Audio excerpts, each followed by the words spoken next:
Welcome to another episode of Out of the Blank Podcast. Mr. Sewell, it's a pleasure to have you on the show. Would you mind introducing yourself to everyone out there listening? Okay, I'm George Sewell. I live in Bossier City, Louisiana, and I've had a lifelong interest in what we would call the paranormal, life on other planets, if you will. Just that it's a very big universe. I just had that um, notion since, well, I can't remember when I didn't, put it that way. Um, and I've studied the whole arena through reading just about all that there is in the literature. I have several colleagues who have some psychic abilities, and that's been fascinating to work with them and gathering information from other realms that are not usually accessible. And finally, a couple of years ago, my colleague Dan Baldwin and I were working with pendulum dowsing as a communications device to communicate directly with the what we call the dearly departed. And I was wondering, well, gosh, because that it worked beautifully, and I wondered, well, would the pendulum be an effective way to communicate with, say, entities or beings that are associated with what we would call flying saucers or this type of thing? And sure enough, yes, it was very effective. Now, a lot of people don't usually draw a distinction between the paranormal and the UFOlogy or just UFO topic in general, and some do. So, would that mean that there'd be somewhat of a similarity or correlation if you can use pendulum dowsing to kind of use it for paranormal stuff and then also the UFO stuff as well Yeah, too? it's all connected. It's all related. Okay. Now, when it comes to the paranormal, when did that interest start for you? Because a lot of people, I think the general public has, well, I can't really say that anymore because didn't the government acknowledge that UAPs or there's stuff out there now? So I think everyone's kind of on board with the UAP discussion now. But when it came to the paranormal, there has always been a long interest in it, much like the UFO subject, but it's been more commonly talked about and shows have been made about it. And it's kind of been more about the public consciousness a little bit more. When did that start for you? Day one. I've always had an inherent belief that the life experience, the universe experience, if you will, is so much broader than what we're focused on right here, right now on this particular planet. So that's just been a comfortable starting point for me for all my life. So it's never been a stumbling block turning loose of the earth as the one and only place and our particular consciousness as the one and only consciousness. When did you start kind of taking it seriously to a point where you're investigating or you're looking at claims and trying to sort out what kind of people's experiences are? Oh gosh, I was active in my teenage years. Really? Yeah, I had a very, very wonderful girlfriend for many years who had very similar interest, and we just um, discussed it and just studied everything we could about it. So it's just been a lifelong pursuit, and it continues to this day. Now, when it comes to your book, you wrote about the abduction of Lindsey Higgins. Now, this is a new subject for me and probably very new to a lot of people that would be listening to this. But how did you come across, like, because for me, I'm not saying it's like a personal fun thing for me, but I like to look at people's experiences when it comes to the paranormal and the UFO subject because I do listen to them. I've had some on the show and I like learning about them. But it relatively recently, I mean, with access to the internet and the claims being so open now, since the topic is being talked about more, like how difficult was it for you to try and find this claim and then try and want to investigate what was going on? Well, actually, Lindsay found me. Lindsay Higgins is a Shreveport woman who um, pretty much has a lifelong history of involvement or interactions with what we would call ETs and spirits. And she has a close female friend that she will confide in, about the only person that she will speak about her experiences. Can't talk to her family. It's the usual. I got to sit on this. I can't talk to anybody.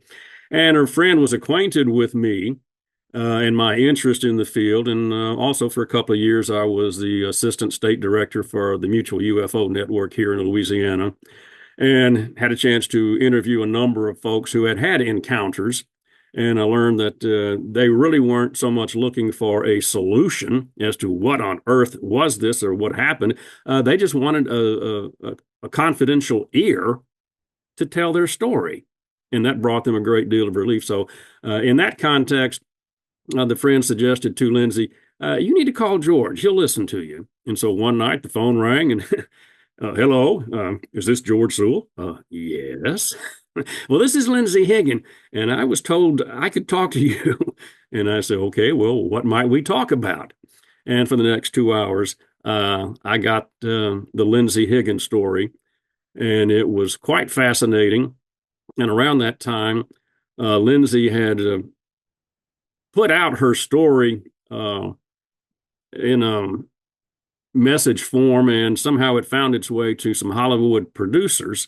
And they were in the process of looking at materials for a Netflix series based on the paranormal called Haunted.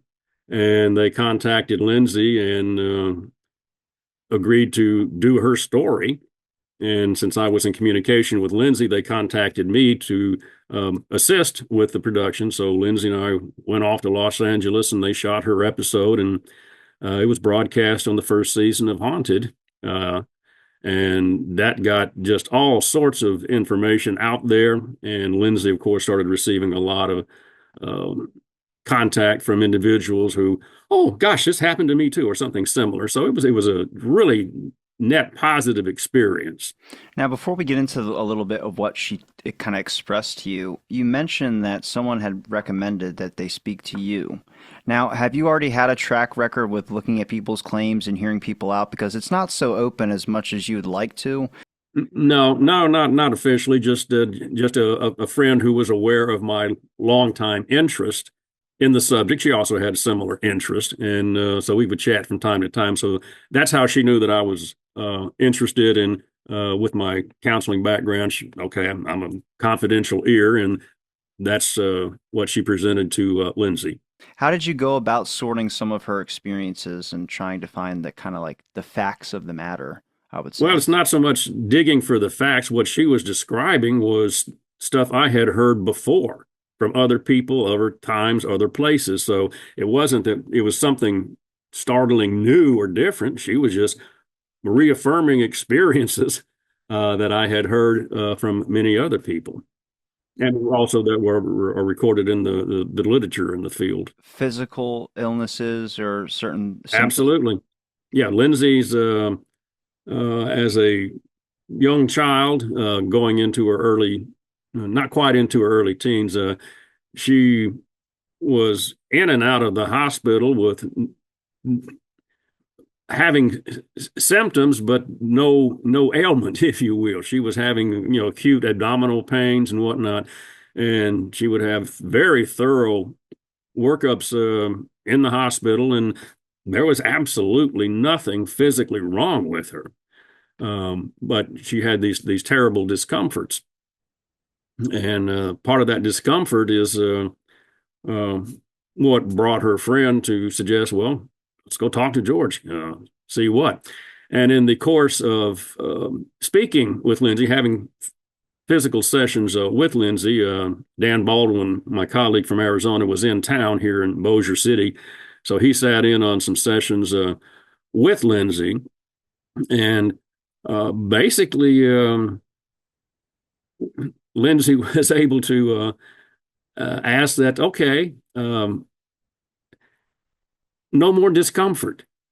I know that y'all are interested in my physical well-being, and I agreed to do this. We learned that, but let's do so without any physical discomfort. And from that day on, when she did have some interactions, there was no physical discomfort. So that was a good moment for Lindsay.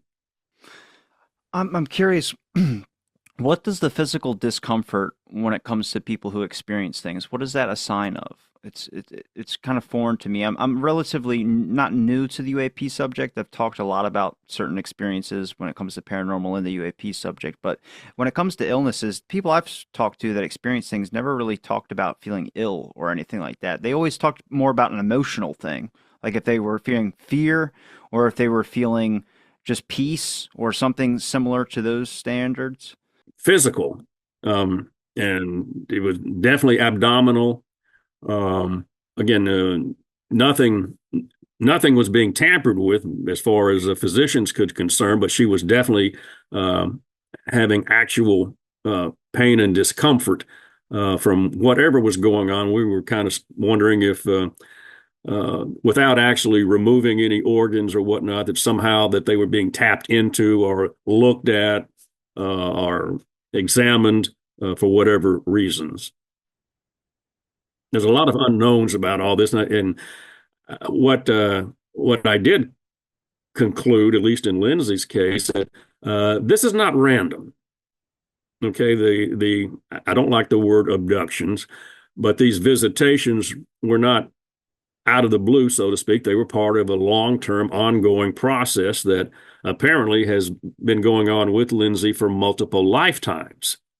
So it's a big project, it's a big process. It's not a random snatch and grab type thing, at least in Lindsay's case, and I suspect in other cases as well.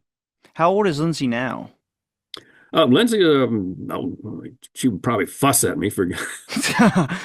I was wondering because you mentioned from a childhood thing. So if this has been going Lindsay, on Lindsay's for, in her 40s.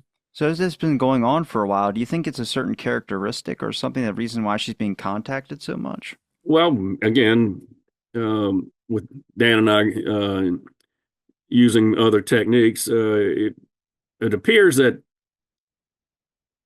600 years ago, or it might have been 6,000 years ago, we just got a six and a bunch of zeros, we weren't sure, but Lindsay, in a different plane of existence, um, was with the the spirit we call the spirit ET. Okay, okay, you can call me ET. I don't care what, you know. But her companion spirit ET. Um, that's when the offer was made. Lindsay, would you participate in this long-term process that will help evolve human beings to develop their sixth sense, their psychic sense better to what it used to be a long time ago, and also to physically reach a point to where the typical lifespan of a human being is double what it is now. So that was the project she signed on to.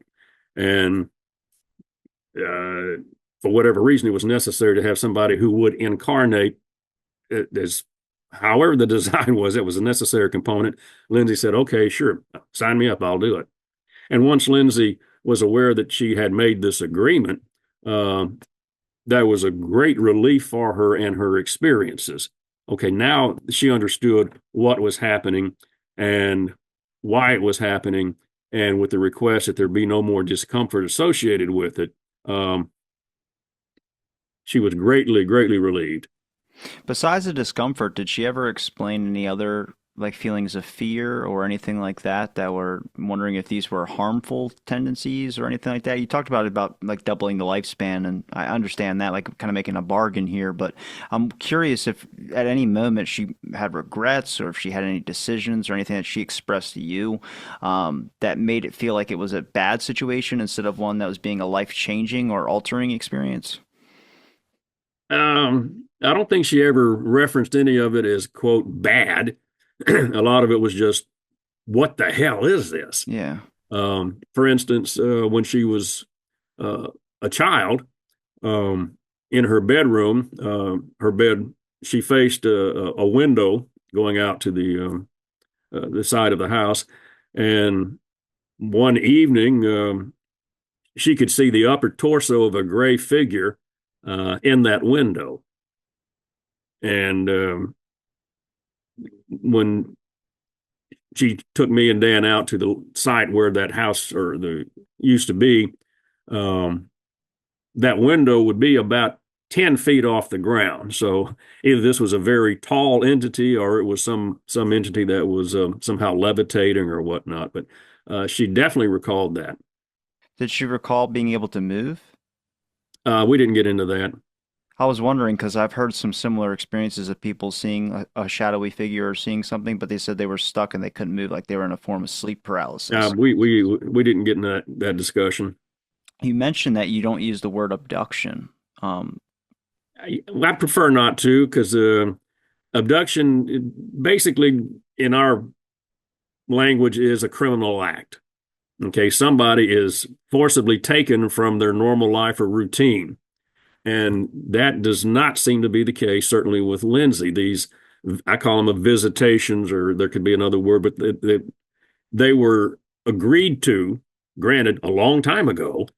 And they definitely fit a pattern in her current lifetime. And with some regression, we looked at her previous lifetime and in the same city, same thing. And that particular entity was also experiencing the same interaction. So there's a consistency there that leads me to think this is a planned and an accepted process as opposed to something out of the blue or uh, coming out of the shadows and grabbing somebody. That does not seem to be the case, certainly with Lindsey. Did she explain to you how many visitations she's experienced? We didn't do a count.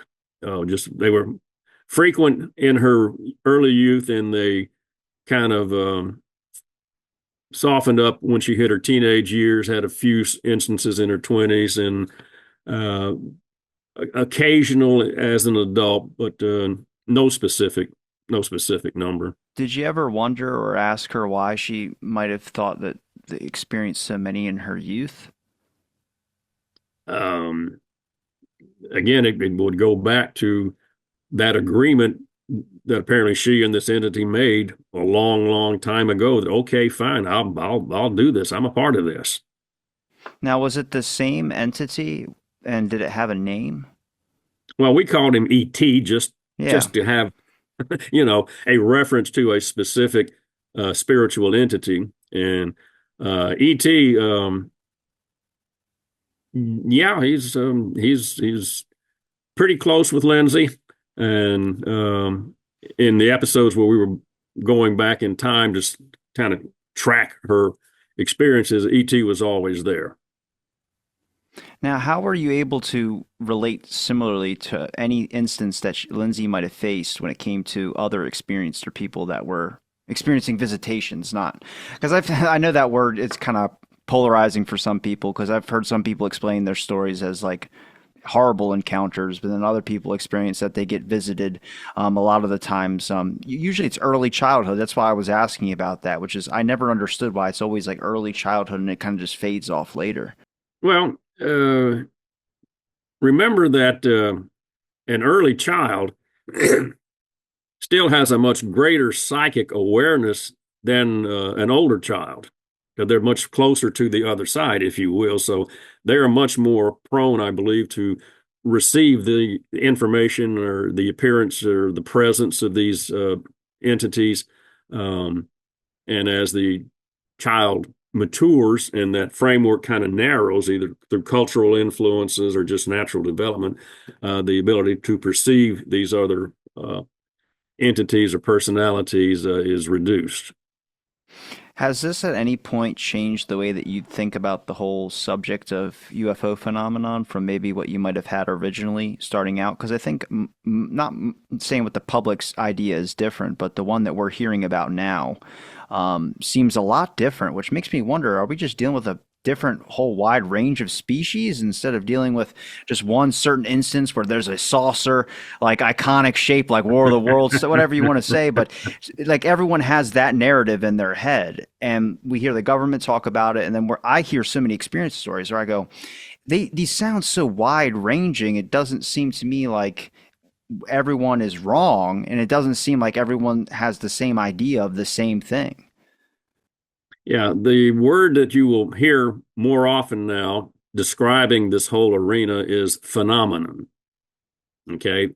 And that's the way I reference it. It's not the flying saucer situation. What we're dealing with is an aspect of a greater phenomenon of which we are a part. And we are getting a greater awareness of just how broad and how active is, in fact, the life experience. And I would say life with a capital L. It's whoa, it is quite an expansive process, and that's where some folks get a little spooked or rattled because they're going to have to expand their consciousness, their awareness of their own life experience, making more inclusive with what we would call the universe.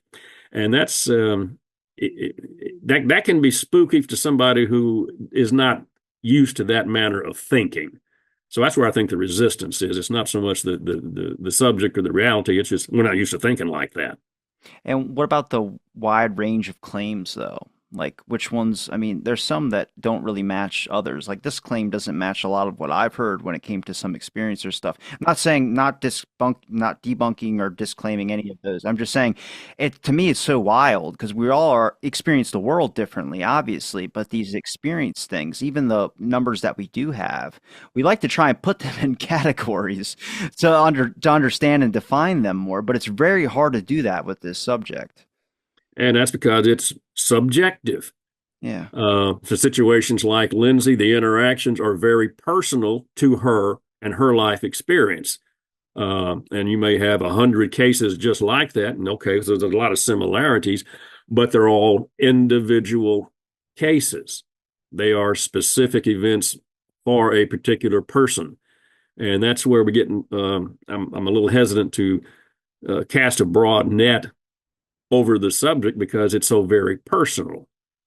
There are some things that we can look at broadly, uh, but the detail is in the personal experience. Did you find that your knowledge for the paranormal and using things when it came to, I know I've heard you in past interviews talk about pendulum work. Do you find that that helped you understand and come to a more, because you seem like a very open person. I think that's what you need, especially when you're talking about certain subjects like this, or at least hearing somebody's experience out. Not everyone is like that. A lot of people are very closed-minded and try and be very dismissive on certain things. Yeah, well, um, I'm skeptical, Yeah. but I'll look at the evidence, and that's the difference. There are a lot of folks who are skeptical, but they're not going to look at the evidence. Um, so in that sense, uh, if the evidence is there, okay, fine. I, I'll accept that. Um, Have you ever dealt with, and I'm sure you have, but in these kind of areas of discussion, there's a lot of things that we don't have evidence for, mostly because it wasn't as widely publicized or talked about. I mean, yeah, you get the X-Files show or you get something that might cover a certain story and instance, but I've never seen them do it properly. I mean, it's been more entertaining than anything. When we talk about actually sorting out claims, it wasn't until like the whole UAP discussion started becoming an area of research by at least the government standards until relatively recently. So you're basing we didn't really have anything to track evidence. We have people that have been doing their own citizen research, but unless you got a PhD behind your name, people ain't clicking that website. I'm looking for situations that are repeating.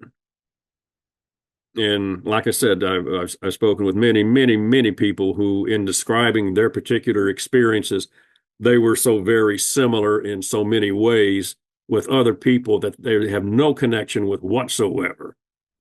So that tells me that the experience was more likely genuine. And when it occurs with different people in different locations at different time frames, then okay, this is something worth paying attention to.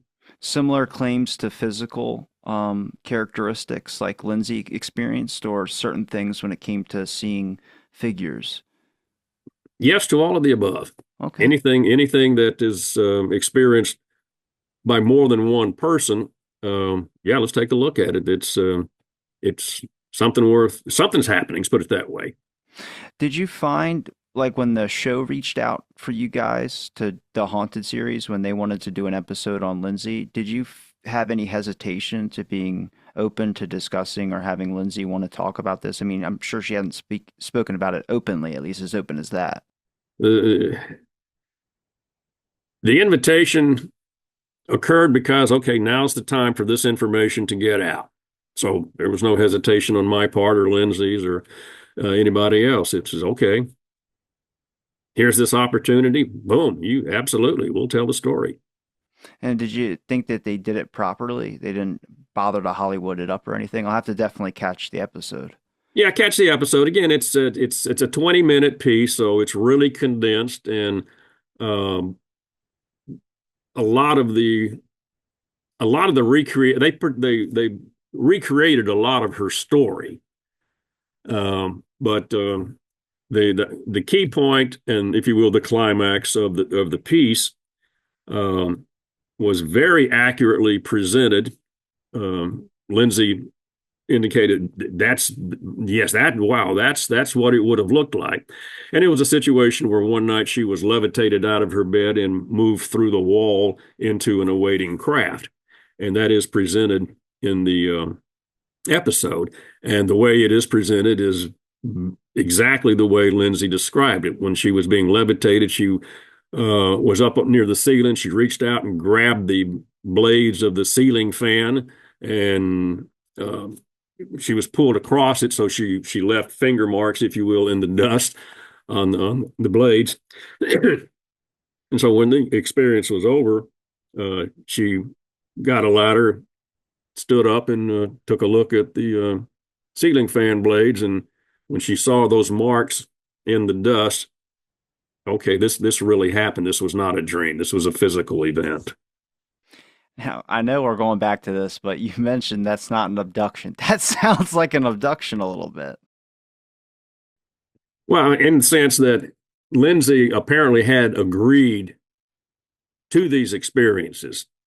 She no longer had a recollection of that. So not having the recollection of the agreement, yeah, I mean, you suddenly you're floating out of the bed and you're Yeah. moving through the wall. Yeah, that's going to get your attention. But on the other hand, it also shows that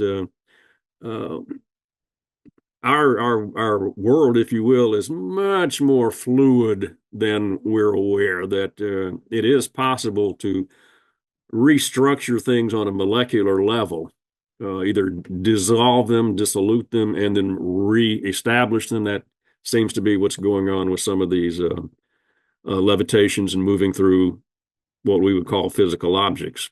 At least it was a few years ago. It was kind of talked about in UAP circles, but it wasn't as much was about them being multi-dimensional. I think for a lot of times it was kind of largely focused that it was just something from somewhere else outside in space coming and just visiting here.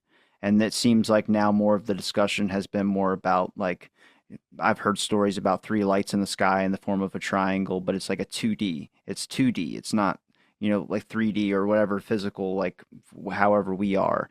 But they're talking about now it being either interdimensional or multidimensional, something along those lines. It seems like they're finding a way that they're not. It's kind of like the paranormal plane. That's a good example. It exists. If you believe in the paranormal, it exists. It's just another area, but we can't perceive it because we don't have those perceptive abilities, or some people don't have those perceptive abilities. Mm-hmm. Yeah, absolutely, absolutely. Now, when it came to your coworkers or anyone that you were established with when it came to the MUFON, were you worried or did anybody else express concerns or skepticism on certain things that you were looking into when it came to Lindsay's case? No, Not even your co-author, Dan? and again, Dan's a pendulum dowser, so I mean, he's spent years working with this realm of information. I know for a couple of decades, he was one of the go-to guys for law enforcement in locating missing people. Very often, he would be able to map dowse, if you will, use the pendulum with a map and to locate where the subject would be. And in many cases, in the area that he described is where usually it was the remains of an individual located. So his skill gave me a lot of confidence in what Lindsay was doing. Now, was the things he was able to do, was that skeptical for you at first when you were looking at those or when you first met Dan? I wouldn't say skeptical. It's just okay. I'm familiar with the concept of pendulum dowsing myself. I hadn't practiced it up to that point. Dan, for whatever reason, had a kind of a calling to find some way to communicate from a higher realm, and he chose the pendulum. It just seemed to work for him, and he's written several books based on that information. So it's a great tool for Dan, and I've been able to utilize it in Lindsay's case and in some other research. So it's a definite tool for communications. It's got some limitations because it's pretty much a yes or no. Uh, so you have to be really careful in the questioning. You have to really know what it is you're asking, and it has to be phrased in a way that can be answered yes or no. So it's a lot of discipline to it. I might get you to just explain, because I think in case anybody's listening that might not know what pendulum dowsing is, if you could give like a brief little summary, but also what you were able to use when it came to Lindsay's case, when it came to pendulum dowsing. Well, dowsing is, I think probably everybody's familiar with The two getting, rods. the rods and looking for water. And when the rods start bending, and okay, you dig down, and in most cases you'll find some water. That's dowsing. The difference here, instead of using the rods, you're using a weight on a string. It could be a rock, it could be a diamond, it can be a pencil. It doesn't matter what the weight is. It's just the weight on the string. And then in posing the question, the pendulum will swing, and depending on how you have set it up, a clockwise swing would be a yes answer. A counterclockwise swing would be a negative answer. And so it's tedious. It's tedious, but Especially if you're dealing with yes or no. I mean, how many questions yes, you it's got? tedious. But on the other hand, you can get more information from that technique than you could um, from another system, or another method, or a psychic method. You might get great descriptions of, oh, there's a river and there's sand and there's bushes, and that could be one of 1,000 places. But with the pendulum, you can get down to, is there a road nearby? Yes. Is this highway blah blah blah? Yes. And you get a map. Okay, is this highway 59? Yes. So you can be really really specific using the pendulum and the maps. And when you were applying it to Lindsay's case. Yeah, when we were, she's in communication with her beloved aunt who lived next door to her when she was growing up. So um, Lindsay is communicating with her, with the spirit of her aunt. We've got the pendulum, and basically, if the communication is accurate and it's genuine, the pendulum's going to be swinging true. Okay. Okay. I see what you're saying now. Yeah, yeah.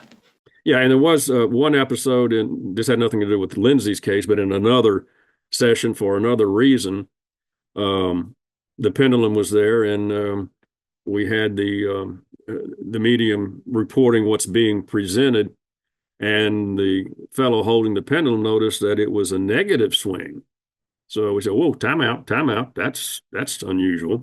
And what it turned out that we were using some of the language that the medium was using was not the best way to present the concept. So we just changed the language, and everything was back on course. Now, that's interesting. I've never heard that before, but certain language can affect the results of a pendulum swing. What was being described Yeah. um, by the psychic, there was a better way to present it so that it would be better understood. Is, nothing major. It's just an example of when the pendulum was swinging the wrong way. And whoa, hello, that's unusual. What does that mean? And we found out, okay, there are better words to use to describe what was being uh, discussed. Now, through the pendulum work, was that when you started to kind of find the linkage between the UFO and the paranormal, or did you kind of already have your own thoughts on it in general? Maybe you can kind of explain your understanding of the paranormal linkage with just it's all being the same. It's all the same thing, just different expressions. For many folks, the nuts and bolts of the UFOs uh, was kind of a stepping stone into getting away from the nuts and bolts and into a greater sphere of what's involved with that particular life expression. So it's always getting broader and broader and broader and broader. You notice that when it comes to a lot of discussions like this, it goes down to us needing to raise our consciousness or Absolutely. trying. Why do you feel that way? Well, that's what's happening.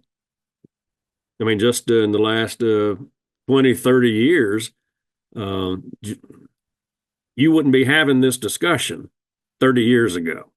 We might on like some like late Where? night phone line or something like that, but it would not be able to go on the internet or anything like that. So there's been so much of a broadening of the popular awareness of the subject. Now that doesn't mean that it's fully accepted. I'm not implying that, but there's an awareness of the subject that is just unprecedented from, again, 20, 30 years ago. And that's why you see so much of this on television and in the media, whereas you would not have seen it just a few decades ago. Can I ask just your opinion on the media when it came to the reception of the either the subject of the paranormal or the unidentified aerial phenomena? I've been kind of critical about certain things. Like we talk about the X-Files show. That's good fun. I enjoyed those shows, but it's also, I don't believe it's very fitting for like if they gave Lindsay 20 minutes, she can go for an hour. I mean, she can go as long as she needs to express exactly how she feels and make sure it's justified correctly. I'm not dismissing the show. I still got to catch it. But that Haunted series or any other series out there, I've just watched so many things now be channeled more towards debunking rather than trying to open up the discussion Mhm. in a less Hollywood light. You know what I mean? And I'm curious just because either from the reception that you've gotten with your book from critics or anything when it comes to shows out there that are just something you have seen that has been more, I wouldn't say half-assed, but not as respectable as you would like when it comes to just Hollywood versions of these types of things. You can give your honest opinion. You won't get in Yeah, trouble. I don't give it any thought really. What Dan and I are doing, we are presenting information that we have come across and to our satisfaction have validated, and therefore we feel comfortable in presenting it to whoever would benefit from it. And that may be a whole lot of people. It just may be one or two people. But if there's just one or two people who benefit from what we have done, then great, you know. Uh, so it's practical. It's not promotional, I guess is a way to look at it. Have you found that you've gotten a lot of reception from people that have experienced similar things to after Lindsay's story was published? You mentioned her getting contacted, but I'm curious to being someone that interviewed and helped work on her case and her situation that she was able to confide into that other people might have expressed something to you. Yes, but nothing that I have researched intently. I mean, Lindsay's case was just so special uh, that we dove into it. I mean, it took 2 years to get everything put together and actually get the book out. Um, that's the only case that I've come across that would be proper for that kind of investigation and intensity. You mentioned that she experienced some in her later years, and that maybe not so much the early years, but around in like her 20s. Well, yeah, in fact, uh, when the book came out, um, I touched base with Lindsay because I knew that we would be getting some questions about, well, what's happening with Lindsay today? And so that's when I was asking, well, is any of this still continuing? And she said, yeah, a little bit from now and then, but it's not like it used to be. So there is apparently some continuing contact, but it's on a different level. It's not physical or obtrusive. How old was she when she levitated out of the bed? Um, that would have been freshman college. Oh, that's not early. That's not as early as I was thinking. I was thinking like child. No, no, this she was a freshman in college.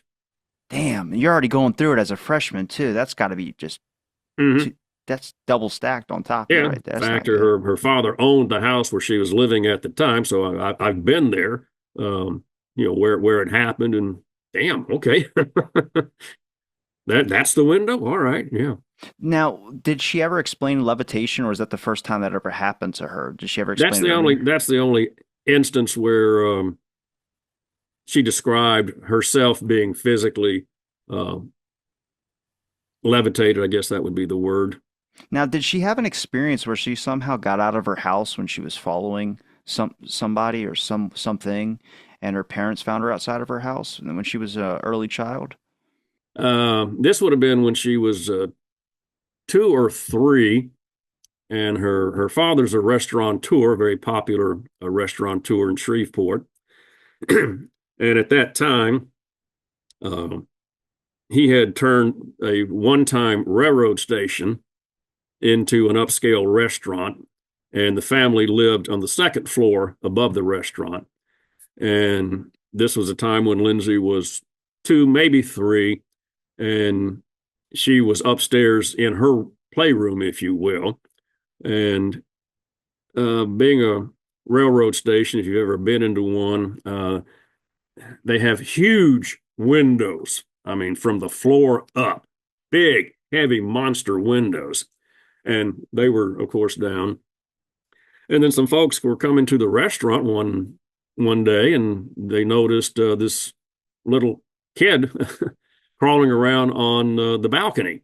And they said, "Oh, that doesn't look right." So they went inside and explained, "There's a child out there on your balcony." So her father and mother run up there, and sure enough, there's little Lindsay out on the balcony.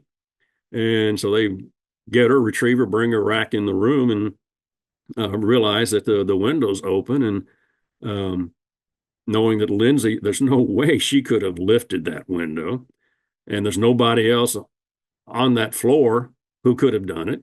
And so, Lindsay, how did that window get open? And she said, "Oh, my friend Morlock raised it." And that kind of, okay, the window was raised. Something raised it. Lindsay identified her friend, whom she called Morlock for whatever reason. There's absolutely no connection with any Jules Verne stuff. That's just what she called him. So that was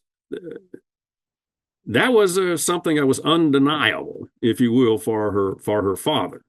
And we talked about it at length. And yeah, I mean, it happened.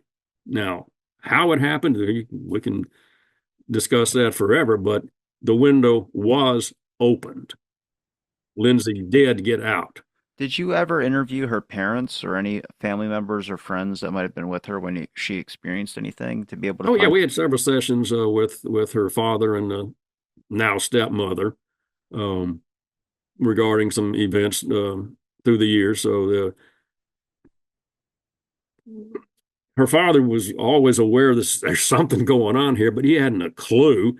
And again, despite taking Lindsay to various physicians and hospitalizations, they just could not find anything that would explain the very real pain that she had, abdominal pains. And she did not speak often because it was not well received, but about the gray men that she would sometimes see in her room. So from early on, she learned that we're just not going to talk about that. But she did have the experiences. You said she learned very early on not to talk about it, but was that any ideas like that shoved into her, maybe by her parents? Because I know that's got to be a fear as a parent if your kid's talking about these types of things. It might stay within the immediate family, is what you wanted to do, especially back then. It's not as well talked about as. The way Lindsay presented it, that when she tried to explain it to her father, it was not well received, and she just said, "Okay, we don't talk about that anymore." I wonder if he's, I mean, if she's experiencing real pain and she's also, he's able to, at least there's things that he can explain. I wonder if that's something that, is he well aware of, or he just wants to keep ignoring it? Well, the physicians, their explanation was that it was psychosomatic. Lindsay's mother had died recently, and this was her way of getting attention, according to the physicians. And that's all bullshit. Yeah. That was not what she was doing, but that was the only explanation they could come up with. Psychosomatic is just a way to explain things that you just don't want to look into, to be honest with you, because it's like you don't really have to look for any claims, I guess I would say, or evidence. When it came to her expressing it to her parents, I mean, our parents, I mean, at least when she came to you and talked to you, were her parents alive then? I mean, obviously, you interviewed them, so I'm curious if they were more open to speaking to you about it, because you do have at least you've written books about like stuff when it comes to addiction and other things. That's anyone that sees it, like your author titleist, they might see the UAP subject, and if they even they don't have an interest in that, they see the addiction stuff.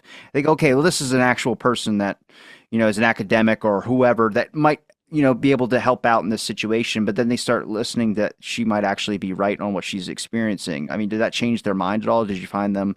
Her father sat in on a couple of sessions and was um, intrigued, and kind of a little icing on the cake was we were having a session at the old train station, and her father um, had a good friend who worked at the train station back in the 1950s, I think. And oh, how did it work out? We were there trying to learn who is the ghost or the spook that people keep sensing at the station, and her father offered a name of his friend who was long deceased, and we said, "Well, okay, fine. Is this spirit, Joe Fred or whatever the name was?" And it was a yes. And then her father started asking specific questions that only he and his deceased friend would know. And the pendulum is giving yes answers, or sometimes a no, rephrase it, that type of stuff. But yeah, her father carried on a conversation with one of his deceased friends at that particular site. So he was fully aware that, yeah, something's going on and there is a genuineness to it. And Did he ever have any experiences? Sometimes these things run in the family a little bit. I have no doubt that it runs in the families, but we haven't investigated it per se. Did you ever have any questions for Lindsay that you didn't get the chance to ask? I mean, obviously, you can probably still reach out and ask her if she's alive and doing well, knock on wood. But if there's anything that you felt like you wanted to address when it came to Lindsay's case, that might have been an area that we just maybe don't have the resources or technology, or I mean, there's a lot of, like I said, this area, as much as there's a lot of people researching it, there's a lot of things that we just don't know. It's okay to say we don't know some certain things. But when we're talking about things that you would have liked to investigate more, or certain claims, like being able to have her experience something, whether she wanted to or not, when it came to a visitation, Well, even now. Lindsay's living a very wonderful life. She's happy. She's fine. Once she unloaded all this stuff, uh, she she got on with a good life. Okay, she's got a wonderful husband. Um, my understanding is she's been having some physical complaints of late, but again, that has nothing to do with these interactions. Uh, I'm more open to uh, other people, other situations, other means, um, and working closely with my colleague Dan out. He's out in Arizona. He's going to the old pueblos and doing pendulum dowsing there, getting information from the people who lived there, 500 to 1,000 years ago. I've done the same thing with the mound builders culture here in North Louisiana, stretching into Mississippi, gone to some of those sites like Poverty Point, Louisiana, and have had some pendulum sessions, made contact with a medicine man at Poverty Point, and in the course of our conversation, gleaned that as the medicine man, he was the primary contact between the village and the sky people. And the sky people were literally uh, people who came down from the sky. I mean, that's why they were called sky people, because they came down from the sky. They did have a craft. They were physical. They could physically interact with the villagers. Um, there was a trade. There was trade going on between the sky people and the villagers. Don't have all the details on that, but a lot of the trading was information, ideas, awareness. Uh, so that's not your usual picture of a major village, 4,000 years ago, but that's what we received. How long did it take for you to figure out that it was a medicine man that you were communicating with? Process of elimination. Were you a farmer? No. Were you a warrior? No. Oh yeah, there's only like four other jobs. Yeah, and just process of elimination. Well, okay, were you what we would call a witch doctor or medicine man? Yes. Okay, just process of elimination. Now, to when someone or you got to the conclusion that he had communicated with the people and the sky people, how did you be able to choose what you wanted to ask to get the information about the sky people? Because obviously it's a large area of interest for. Well, if you'll pay attention to any program, and there's a whole bunch of them all over the networks and whatnot, uh, ancient people will almost always have an origin story. And the similarities in the origin stories is what got my attention and also Dan's, is the origin stories invariably involved beings coming from above interacting with their ancestors. That was very consistent. And that's one reason Dan and I, well, let's just pursue this. And that resulted in the book, The Sky People. Um, there was these early interactions with the sky people and our ancestors, and that validates a lot of the information from the ancients. That yeah, what they're describing is not myth, it's not fantasy. Makes you wonder about the petroglyphs and everything that they were carving and depicting on various stone surfaces. That no, these aren't fanciful necessarily. This is maybe they're recreating what they observed, what they experienced. Were you able to find any similarities or things like that with any other information or things that you've used in the past when it came to experiences of dowsing or using anything with the pendulum? Because obviously you're mentioning an older version or old kind of idea of what this medicine man is experiencing, but it somehow sounds similar to a lot of what people experience today. And it Yeah, all kind of, yeah, it's the same thing. It's the same. It's the same universe. There's just you can take some psychedelic drugs, and oh my gosh, no telling what part of the universe you'll yeah, play with. yeah. Okay, that is one way to access it. Some people are able to just go into a meditative state and can access it quietly that way. It's so many ways. I wouldn't want to present this as the only way you can do it or the best way to do it. Individually, if you have that desire, you will be shown a method to communicate. Do you believe it's anything more than trying to raise our consciousness? I mean, raising our consciousness to speak to them on a certain frequency is one thing, but what would be the overall message? I suspect that one time, a long time ago, there was an easy, almost free flowing interaction between human beings in body and human beings out of body. That the communication, the emotions, the activities, it was okay. You got a body and you don't. Okay, fine. We still love each other. We like to do this, that, and the other. So there wasn't a separation between the two that has evolved. Uh, Spirits, body, they just very close, very close. Whereas through the years, it's become something way out there as spirit and something very dense and clumped as body. And that really doesn't seem to be the case.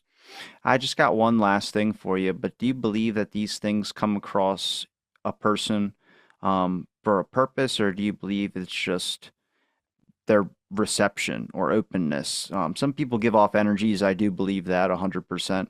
And I believe that some people are more open than others to be communicated with frequently, such as people that experience psychic abilities when they're a young age compared to someone that might experience something they can't explain, but then it goes away.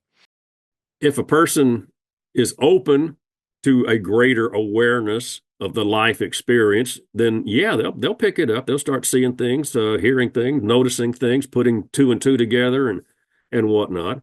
Um, those who are not open or receptive to anything other than a very hard, solid, three-dimensional, you live, you die, you're dust type philosophy, then they're not receptive to it, so it's just not going to resonate with them at this time. Eventually, I think they'll reach a point to where it'll resonate, but if it does, it does, and if it doesn't, well, that's okay too. How much time do you think it'll take till everyone gets on this level of consciousness that's Well, you improving? say everyone, and that's I think everyone can get there eventually, but I'm curious where AI is going to come into the matter of doing the consciousness thinking for us. It seems like at some um, point. I don't see that again because AI is not a spiritual being. Now, there may be a technology where you can project a person's thinking into a piece of machinery, but that's not the same as having, if you will, the spirit or the soul. That's what makes us who we are. Um, so I think we're becoming more aware that we are first a spirit and we have a physical body as opposed to, oh, we're physical people. Oh, and we got this spirit thing. No, our identity is spirit and we're having a physical experience. Well, Mr. Sewell, I appreciate the time you gave me to talk on my show about this. But for anyone out there listening that wants to be able to find some of the works that you have done and some of the things that you've written down, either on social media handles or anything like that, do you mind letting people know where they can find you? Sure. Best thing is my website, www.georgesewell, Sewell. Be sure you get that middle E in there. .com. I've got links to everything that I've done there and on Facebook. I'm on Facebook, George Sewell, and I'll frequently put some interesting things on Facebook. I'm wondering, do you get contacted a lot by just random people that have experienced something? Because I try to put it out there. I'm just trying to figure out how to get people to, let me know that they've had an experience story because I like hearing them because they are fascinating. But I wonder if, obviously, we mentioned the reception of your book when it came to Lindsay, but for you though, when people are going to contact you and talk to you about experiences, how do you sort which claim is something that you're like, that's I've never heard of that before, or it has something to it that just gets you stuck on it. Um, I'm asking for the author's secret yeah, sauce. yeah. A person who is genuine will come across genuine. If somebody is fabricating, they're not going to come across as genuine. There's going to be an edge or something there that's some sort of a flag. Um, but even though the story may be just incredible, if the person is genuinely describing what occurred, yeah, okay, I'll definitely pay attention to that. I thought Bob Lazar was credible, but I've watched too many people say that his experience or whatever he saw at whatever base he was at the time was not credible when it came to the UAP technology. I think everyone's Uh, on, that yeah. that's curious because just the other day I reopened his book to read again. So I'm currently rereading Lazar's book, and it's much more credible than ever.